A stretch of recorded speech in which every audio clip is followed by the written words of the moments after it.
Hey y'all, I'm back with another one, and today I want to take it back to childhood because that's where some of our trauma started out from, right? But first, I want to speak on a few childhood healing affirmations. All right, let's get into it. Today, I choose me. Today, I comfort my inner child. I choose to create an atmosphere of peace and safety for myself. My abuse/slash traumatic experience do not define who I am as a person. My value is just as significant as any other person, and I break the cycle of thoughts and behaviors that leads to experiencing the trauma again. And it's about 25 of these affirmations, y'all. I'm gonna go ahead and leave the link below in case y'all want to read the rest of them. All right, so let me go ahead and get into my childhood. So my mama was a single mother. My father was in my life. He still is in my life, but I just live with my mama. So my mama got two other kids, and my daddy got two other kids. So on my mama's side, I got a sister and a brother. My sister 14, my brother is 12, going on 13. And then on my daddy's side, my sister's 16, and my youngest sister is 12. And y'all know I'm the eldest. I'm 23. So we lived up north, and we moved around a lot. I think the longest I stayed at a school was like a year and a half. So it was pretty much no stability. And because of that, I kind of gave up on trying to make friends because it was like, we just gonna move again. So what's the point? So I kind of became a loner. Um, but childhood was lit at first. I remember my mama taking me to Six Flags, taking me to Chuck E. Cheese. My hair always braided, clothes always nice, and then things just took a turn for the worse. So when I was 5, I was molested, if that's a term for a child. Um, my mama and I had went to one of her friend's house, and her friend had a son, so me and him would, always play. And this particular night, the grown folks was in the front room, and then me and my friend, we was in the room playing around.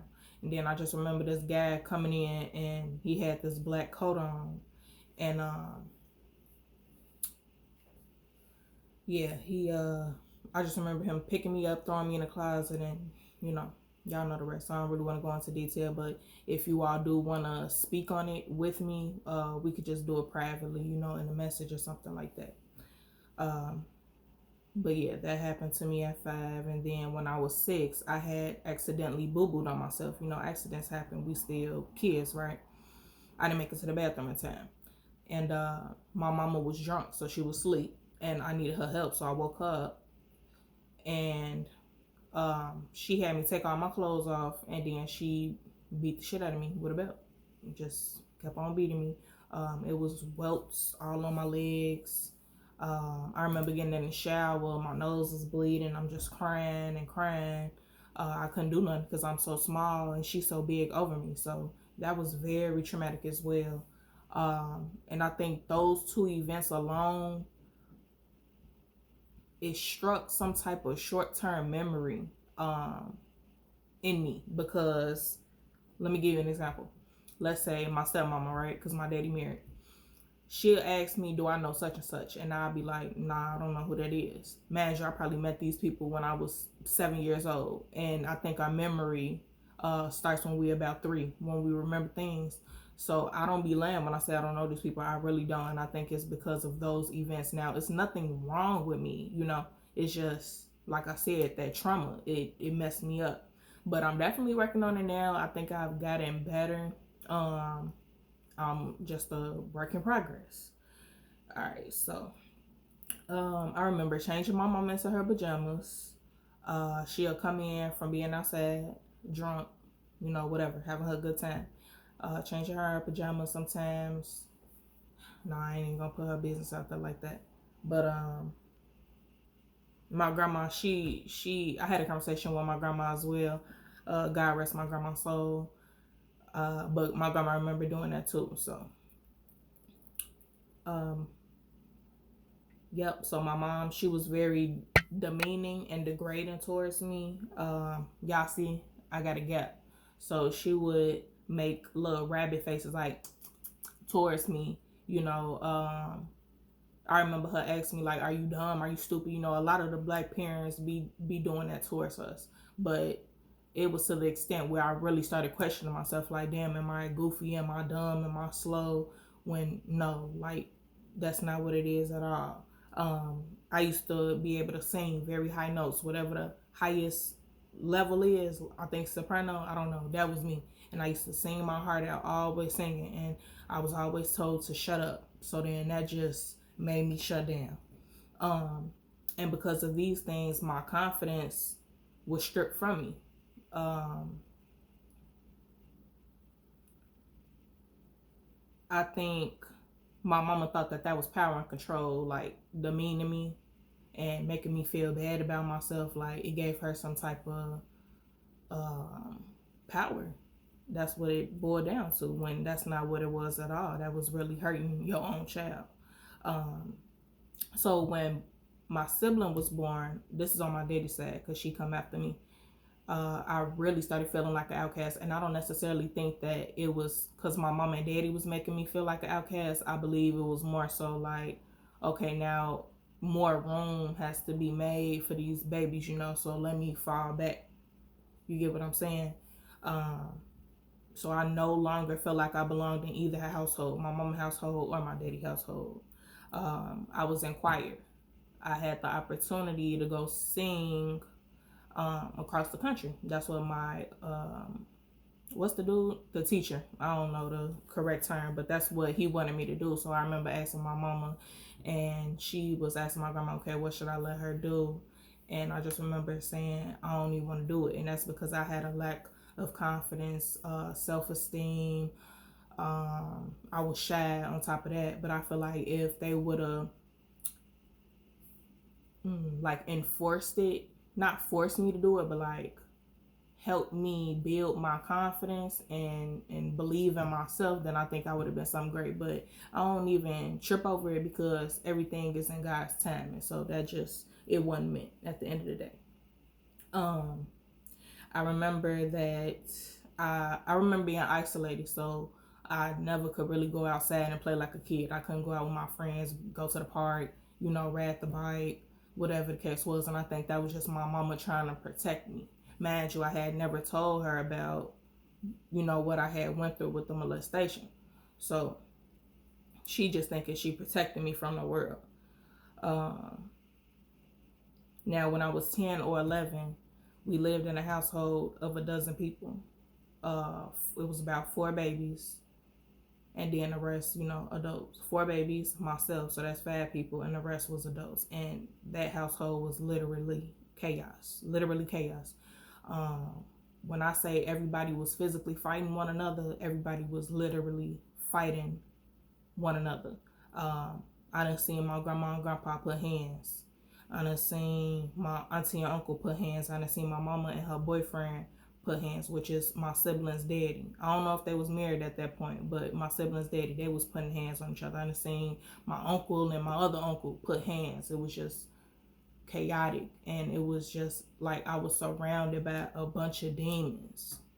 So I don't even know how I maintained my sanity. I had no one, y'all. Like I said, everybody was a kid. My cousins, it was 2 cousins, the babies that I just said, 2 cousins, and then my 2 siblings. So it was just me as far as being a child. I remember having to run in the bathroom because I was so scared one of these big ass people was gonna fall on me. It was just like my heart was always beating fast. I just remember that I was just so scared. So after that, we ended up moving to North Carolina, and it was like, damn, when I'm gonna see my daddy, I still got a daddy. I'm thinking it's gonna be forever or, long term. So we went down there, and my stepdad was down there as well. And I just remember him putting hands on my mama. Then my uncle had came down because it was a good opportunity for him. My stepdad and my uncle ended up getting into it physically. So we ended up moving back to Chicago because my stepdaddy had got locked up back out there. So now we're back in Chicago. We move out west. We're on housing. And she lets my stepdaddy back in. And I remember him putting hands on her, choking her up. And I used to run to the guard shack. It was a guard shack. And I asked them to call the police. I probably did that like 2-3 times because I was so scared for my mama. Now, I was always protective of my mama, and I feel like she should have been more protective of me. You know, it wasn't my job to necessarily protect her, but I loved her so much that I felt like that was my responsibility. Regardless of everything I had been through, you know, in the earlier years with her, that's just what it was. I still love my mom. So one time I was sitting on the couch. I had a knife in my hand. And I was literally waiting on this man to come in the house, and I was going to stab him. I don't know if I was going to kill him, but in my head, I was going to stab that man. Yeah, because I was tired of him putting hands on my mama. And you know how crazy it is, how God worked out. The man never came back home that night. So I believe God knew that I was going to stab this man. He never came home. So that's what that was. And I told myself as a little girl, like, I would never let no nigga put his hands on me. Like, that was just too much for me. And this is me as a child. So imagine how much wisdom I had even then. I knew to think that, you know, it wasn't being taught to me. It wasn't being told to me. Look at what I'm seeing. Everybody around me is fighting. Everything is chaotic. So that was just God instilling wisdom in me. But as I got older, I understood why he put hands on her. And all I'm going to say is this, y'all. It's certain lines, it's certain boundaries that you do not cross. It's certain things that you just do not say. It don't matter how much you're trying to hurt somebody. You just don't do that. Now, I'm not saying that I'm an advocate for a man putting his hands on a woman or a woman putting her hands on a man. That's not cool. But it's just certain things that should not be said. And I'm going to leave it at that. I remember having conversations with my mama. I'm still about 10, 11 years old. Mama, you should stop messing with him. Leave him. Whole time he's standing on the outside of the door, you know, eavesdropping and whatnot. But it was like, why is a 10 or 11-year-old, you know, speaking to her mama like this? Like I'm grown and she the kid, or whatever the case is. She a teenager, you know. It was like the roles was reversed. And he never put hands on me, y'all. He was actually a real cool guy. He used to do a lot for me, take me to school. He helped my mama out a lot. I really liked him. It was just like, as black men, it's a lot of things that be circumstantial. It's a lot that be in their way where they can't be great.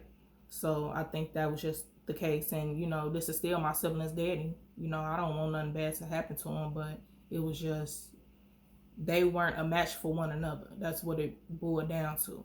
They should never been together. They should never been acting how they was acting in front of me. It's just, but it was what it was. They was young. And let me say this is for my teenagers.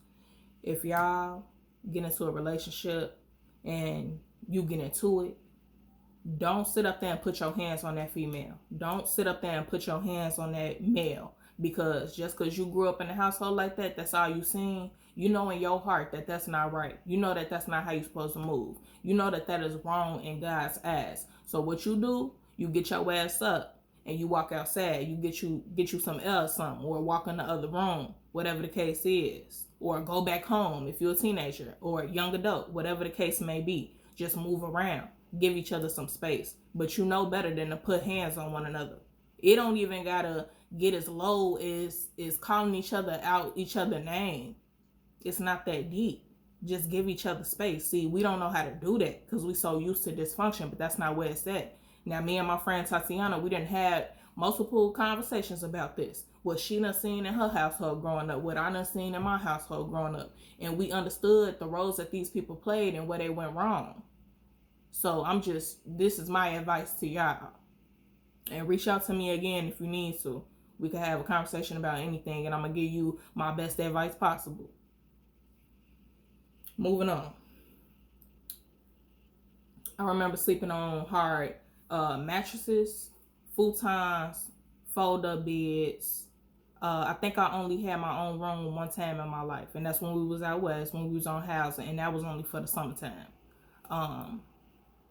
So it was like when I went to my daddy house, it was a a let out bed that I would sleep in, and it was just so comfortable, y'all. I was just so comfortable. I would sleep in. Then my daddy would make breakfast in the morning. I just felt like that was really home, and that's what life was supposed to be like. This was normal, normalcy, if that's a word. This was normal.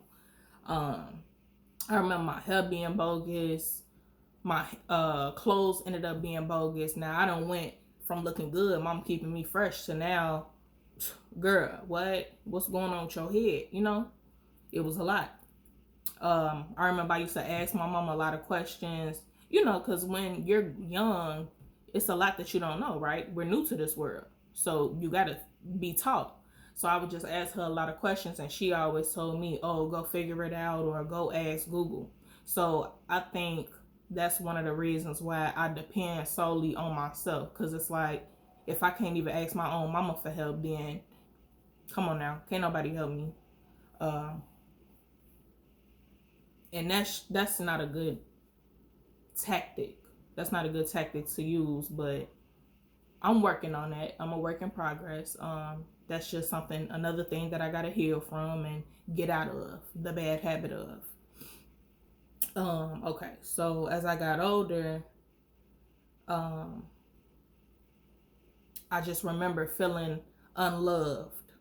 I felt, okay, let me read it off: unloved, alone, forgotten, sad, angry, insecure, and depressed when I was a kid. And then the pictures that I would see when I was younger, it was like I never smiled. I was always like a blank face. And I feel like my family, see, I don't remember if they asked me what was going on, like if anything was wrong. They probably did. So I ain't even gonna, lie or nothing like that. But I think even if I said, yeah, I'm good, they should have been like, no, you're not. What's going on? Talk to me. And like really took that time, sit me down and see what was going on. Because it was a lot going on. I wasn't happy. I just, told y'all how I was feeling. But I had to stick through it. I had to suck it up. It was what it was. I felt like I was stuck. So, and parents, you know, take time out to see what's going on with your kids. Kids go through a lot. It may seem like, oh, I'm giving them the best life that I can. They got this, they got that, they got the third, they good. No. Kids have emotions. So see what's going on with your child. Or if you got siblings, see what's going on with your sibling, especially if you the eldest like myself. Make sure that they good. Make sure that you a listening ear, that you there for them. Everybody needs somebody. What saved me was my focus on school and my grandma being there, giving me real love and speaking God into me. She always spoke God into, my life, into situations. But at the end of the day, I really needed my mother's love. That's what it was. I needed my mother's love. Even though I appreciated grandma, and grandma took on that role of my mother, I needed my actual mother, especially because my mama was there. It wasn't like she was gone. You know what I'm saying? Out the house, she was there. So we moved to the burbs, and things got a little better for me emotionally. Me and my mama was still getting into it. Now I'm a teenager, so we getting into it now. I wasn't cussing at her, nothing like that, but talking back, whatever the case was. So at 15, I started smoking weed, but I also started working. And that's when everything came out about the molestation, and I felt like it was time for me to go move with my dad. So my dad ended up telling me no, I couldn't move with him, which was understandable because he got my two sisters. Mind you, they only got a 2-bedroom. So my two sisters in one room, him and his wife is in another room. It was no space for me.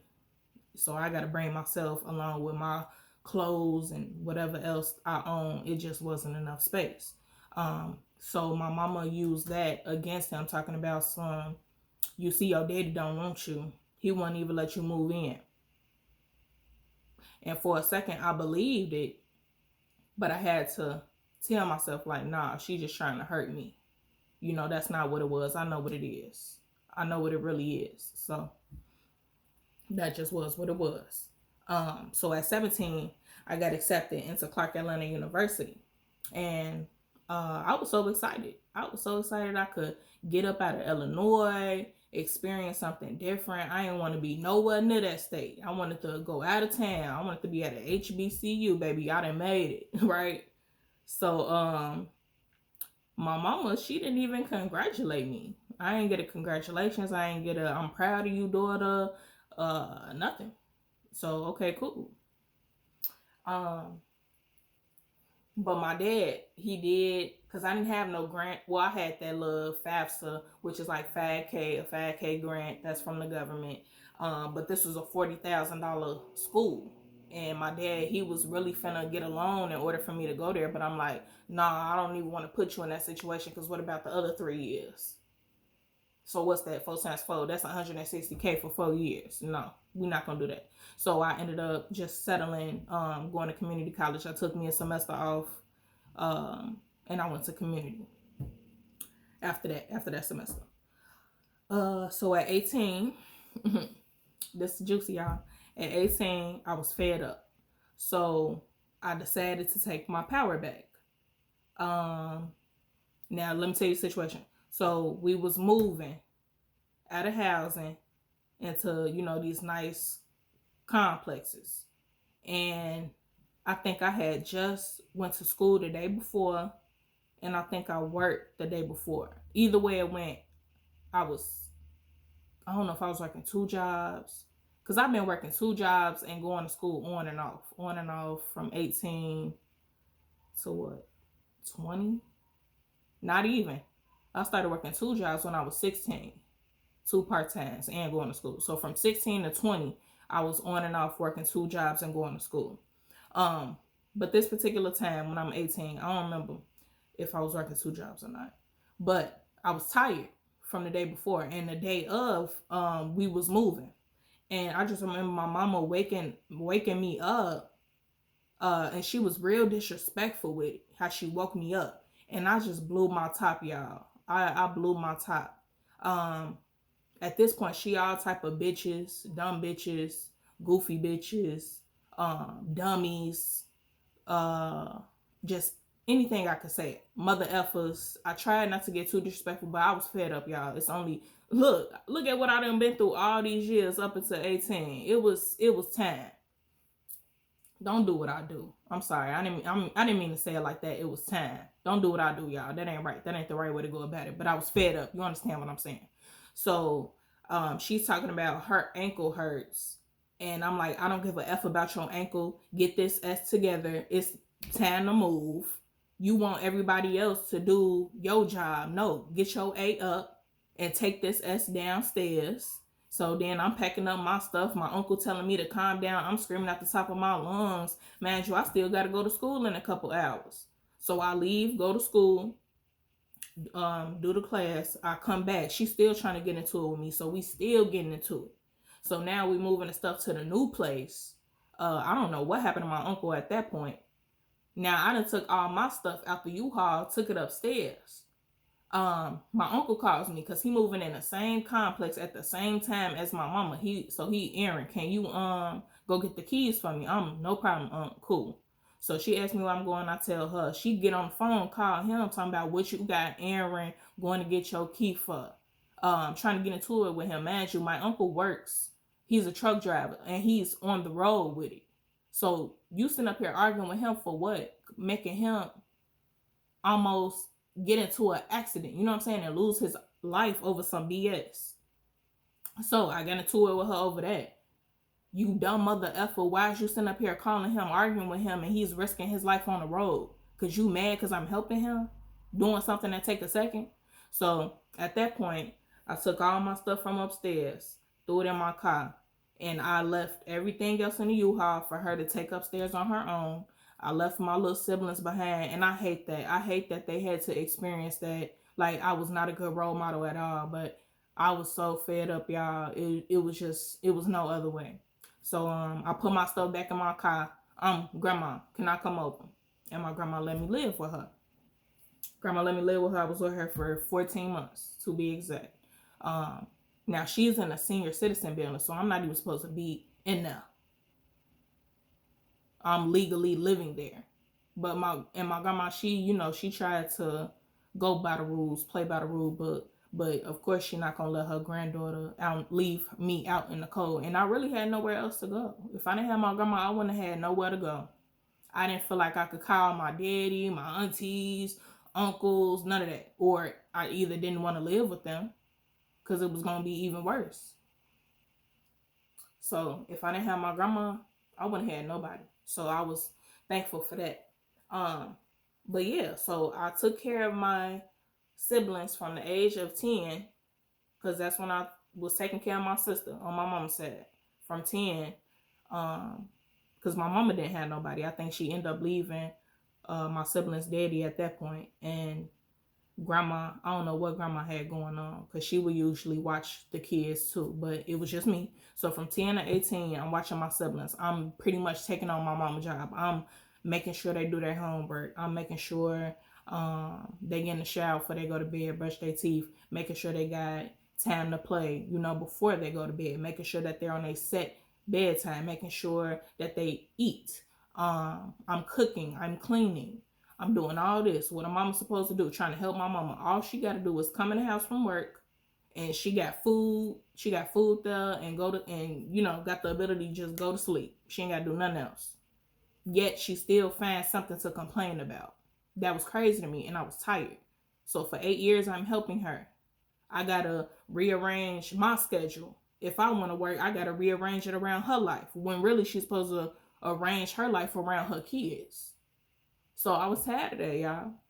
I was tired.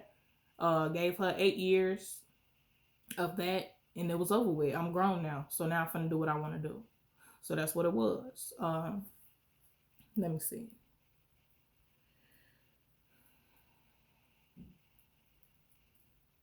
Sorry, y'all, because I type up my stuff, make sure I'm hitting everything on the head. Okay, so this is what I want to get into, what I've learned. I've learned to look at people by their spirits. Don't just look at them like for who they is. Oh, this is such and such, and this is how they, like, no, it's by their spirits. So if this is a good spirited, if that's a word, spirited person, then that's what it is. If this is a bad spirited person, then that's what it is. But unfortunately, I was raised by a mother with an evil spirit at the time. And this is because she's young, and I don't necessarily know what she done went through in her childhood trauma. When I try to touch on it, it's like real sensitive for her. She don't want to speak on it. Like, oh, it don't matter, it's over with. She deflects, if that's the term. So I don't necessarily know what she been through. And then people be fighting their own demons, and they gonna take it out on whoever is around. That's also another thing. And what I came to the conclusion of is ultimately she did what she could and what she knew to do. Like I said, she had me young. She was 19 years old. So if I'm 5 years old, how old is she? 25, 24, 25 years old. She's still young. She's in her 20s. She's still learning herself. Now, I'm not saying that should take away from the things that done happened to me. Like, she knew better. Yeah, she did. But again, she was an evil spirited individual. That's just what it was. I'm not speaking bad on her. I'm just speaking facts. I love my mother. We still get into it to this day, but I know how to handle her now, because this is who she is. So you got to take people for who they is too, who they are.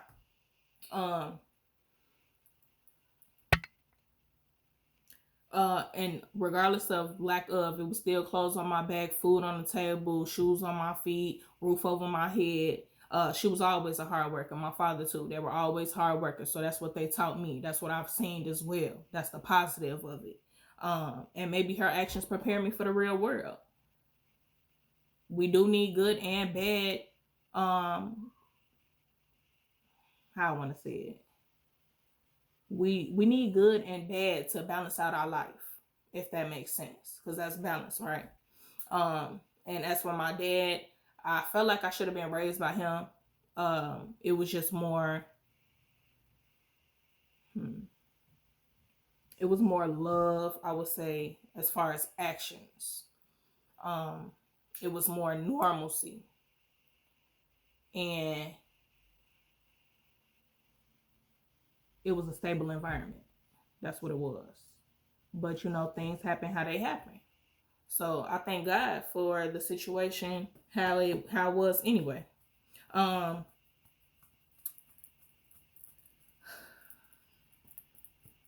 what they both lacked was teaching me life skills, teaching me what I would be facing in this world. But again, they was in their 20s when they had me, 19, 20. So I can't really expect too much. They had to go through their own situations in order to teach me, right? And then on top of that, I probably should have been asking them questions. Or at least ask my dad questions, since my mom wanted to act funny. Ask my dad questions, because at the end of the day, he going to tell me what it is. He going to keep it a buck with me. That's just him. And I know he loved me at the end of the day. And I do believe in karmic debt, so there's no telling what I did in my past life to have to go through this, or maybe something in my past life that I didn't learn. I believe in past lives. It's not going to resonate with everybody, and that's okay. But I personally believe in it. And parents, please don't try to come for me. I understand that y'all do what you can and you make sure that everything is in order for the child. I get that. And if your child has the wisdom that I have, then they understand that as well. I'm just telling y'all where the lack came from, and that was not showing love, not showing guidance, not having stability, and then people's spirits. That's all I'm saying. So I'm not saying that y'all is bad people or you didn't try or nothing like that. I'm just saying the lack, where we can do better at. So now my generation know what to do, because I didn't have it. That's just what it should be. But I thank God for the experience, because now I know how to treat my baby and I know how to raise her. And I may not be able to stop everything that's going to happen as far as negative or any trauma, but I know what to pay attention to. You know what I'm saying? I know who to keep her away from and things like that. I know who I am. So I know that I'm not going to put her in harm's way. I know my spirit. I know my spirit is good and my intent is well. And I also seen this post. It was speaking on God's chosen ones, and it pretty much said what I had explained in my situation. God's chosen ones, they may have had a traumatic childhood, or they felt like they were loners or outcasts. And then in adulthood, they may be, quiet and to themselves and don't really mess around with too many people. But because that they're high vibrational beings, they're going to attract high vibrational beings as well as low vibrational beings. That's just what it is. So we have to decipher what is what, so we not wasting our time and wasting our energy and going through unnecessary things that we don't got to go through. But that's my truth, y'all.